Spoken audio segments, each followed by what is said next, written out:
Hello everyone. आज हम TCL command में रोल बैक ट्रांजेक्शन पॉइंट को देखते हैं। रोल बैक ट्रांजेक्शन पॉइंट या सेव ट्रांजेक्शन पॉइंट एक्चुअली होता क्या है, या जिसे हम सेव पॉइंट भी कहते हैं। तो कैसे TCL के अंदर हम सेव पॉइंट को परफॉर्म करते हैं। ठीक है, तो एक बार इसको प्रैक्टिस करके देखते हैं। वैसे सेव पॉइंट एक्चुअली होता क्या है कि आपने कहीं सेव पॉइंट, आपने एक लाइन ऑफ कोड लिखा और लाइन ऑफ कोड के बाद आपने लिख दिया वहां पे कि save transaction point 1।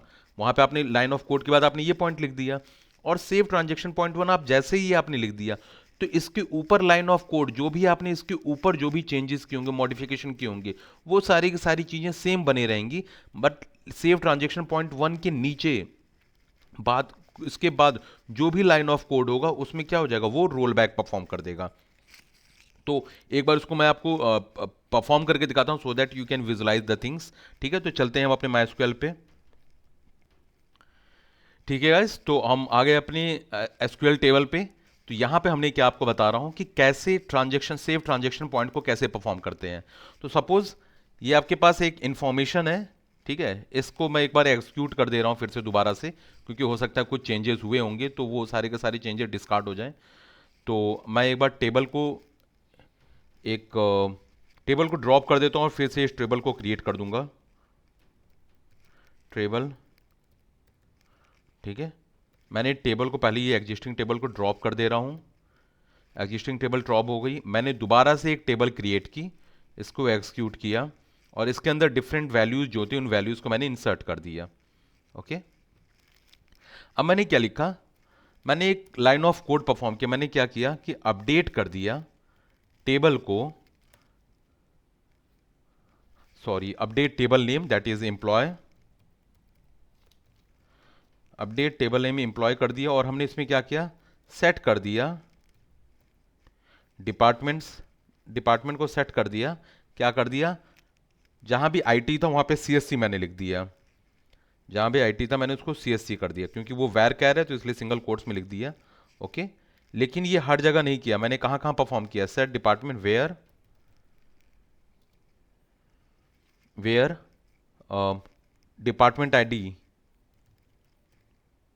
Department ID, where the department ID. देखिए क्या यहाँ पे आप एक बार देख सकते हैं, यहाँ पे ये क्या, एम्प्लॉय आईडी, जहां भी एम्प्लॉय आईडी आपकी।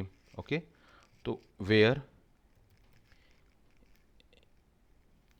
यहाँ पे थोड़ा सा, where employee ID, where employee ID, मैं चाहता हूँ कि तीन एम्प्लॉय आईडी आपकी क्या क्या हो, वेयर एम्प्लॉय आईडी इन, मैं लिखता हूँ एम्प्लॉय आईडी इन मतलब दैट इज 1 हो, 1 और 3। ओके, तो ये क्या करेगा कि ये देखेगा कि जहां जहां भी एम्प्लॉय आईडी 1 होगा और 3 होगा, वहां पे डिपार्टमेंट को इसने क्या कर दिया है, CSC कर दिया है। इसको मैं एक बार एग्जीक्यूट कर दे रहा हूं। ओके, तो ये आपका एग्जीक्यूट हो गया और एक बार मैं इसको विजुलाइज करवा दे रहा हूं आपको। Select all from employ table, एक बार मैं आपको विजुलाइज भी करवा दे रहा हूं इसको। ठीक है, ये आपका देखिए जहां जहां भी एम्प्लॉय आईडी 1 और 3 थी वहां पे CSC हो गया। ठीक है, अब आप चाहते हो कि भाई, अब इसके बाद फिर आपने एक और अपडेट परफॉर्म किया। आपने क्या किया कि आपने कहा, आपने क्या कर दिया कि आपने एक अपडेट किया एम्प्लॉय टेबल में और उसमें डिपार्टमेंट, सारे डिपार्टमेंट में जो डिपार्टमेंट कॉलम था, तो उस डिपार्टमेंट कॉलम की सबकी वैल्यू आपने CSC एग्जीक्यूट कर दी।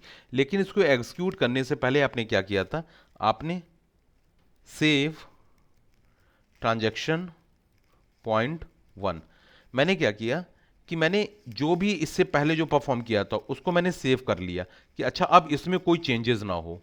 ओके, तो मैंने इससे जो भी अभी अपडेट किया था, जहां पे मैंने 1 और 3 पे CSC किया था, 1 और 3 को CSC को मैंने अपने सेव करके रख लिया कि अच्छा कभी रोल बैक भी करूं तो ये मेरा रोल बैक ना हो, ये मेरा जैसा था वैसा सही है। लेकिन मुझे लग रहा है, डाउट हो रहा है कि जो मैं नेक्स्ट कर रहा हूं हो सकता है कहीं मुझसे गलती हो जाए, तो मैंने इस पार्ट को तो सेव करके अपने रख लिया कि भाई ये रोल बैक अपना नहीं होगा मेरा। लेकिन इसके बाद मैंने क्या किया कि मैंने एग्जीक्यूट कर दिया कि update employee set department CSC।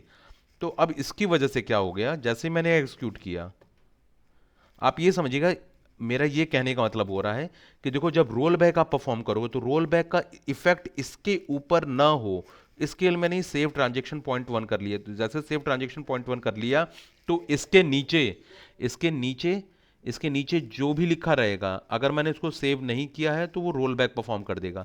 तो जैसे यहाँ पे हमने देख लिया कि मैंने गलती से मैंने क्या कर दिया कि अपडेट टेबल एम्प्लॉय को किया, जहाँ पे मैंने डिपार्टमेंट सीएससी कर दिया।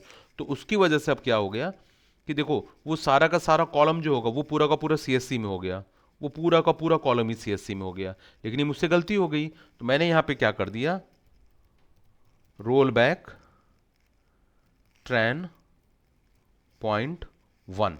तो रोल बैक ट्रैन पॉइंट मतलब ट्रांजेक्शन पॉइंट वन करने से क्या हो गया कि पॉइंट वन के बाद जो भी आपने कुछ किया होगा वो रोल बैक हो जाएगा, लेकिन पॉइंट वन से ऊपर आपने जो भी लिखा है उसमें कोई भी चेंजेस नहीं होंगे। ठीक है, इसको मैंने एक्सिक्यूट किया। अब मैंने देखो, तो जैसे ही सेलेक्ट एम्प्लॉय टेबल को करूंगा, एक्सिक्यूट करूंगा, तो आप ये देखो, वन और थ्री पे आपका सीएससी है, लेकिन जो रिमेनिंग पार्ट था वो आपका क्या हो गया, रोल बैक हो गया। ठीक है, तो कभी भी ऐसी जरूरत पड़ती है, आपको लगता है कि यार मैंने ये 3 to 4 लाइन जो मैंने लिखा है ये सही है, इसमें कहीं रोल बैक की मेरे को जरूरत नहीं पड़ेगी, तो आप उसको सेव कर सकते हो, सेव ट्रेन पॉइंट वन, तो वो आपका सेव हो जाएगा। उसके बाद में अगर आपने कहीं उसको कहीं सेव नहीं किया होगा, तो रोल बैक जैसे ही परफॉर्म करोगे उस पॉइंट पे, तो उसके बाद जो चीज़ें रहेंगी, जो भी आपने अपडेट किया होगा, वो रोल बैक वो पीछे चला जाएगा। ठीक है, तो ये आपको एक बड़ा इंपॉर्टेंट है और बहुत जगह पे हम इसको यूज़ भी करते हैं, तो प्लीज़ डू रिमेंबर। और यहाँ पे आपको आइडिया लगे होगा कि सेव ट्रांजेक्शन पॉइंट कैसे यूज़ करते हैं। तो save transaction point one point two जो भी लिखना हो ये आप लिख सकते हैं। इसके ऊपर जो भी आपने लिखा होगा तो वो रोल बैक करने पे इफेक्ट नहीं पड़ेगा, लेकिन उसके बाद जो भी आपने लिखा होगा, अगर आपने रोल बैक कर रहे हो तो आपने अगर स्पेसिफिक कर दिया पॉइंट, तो वो पूरा का पूरा इफेक्ट पड़ जाएगा।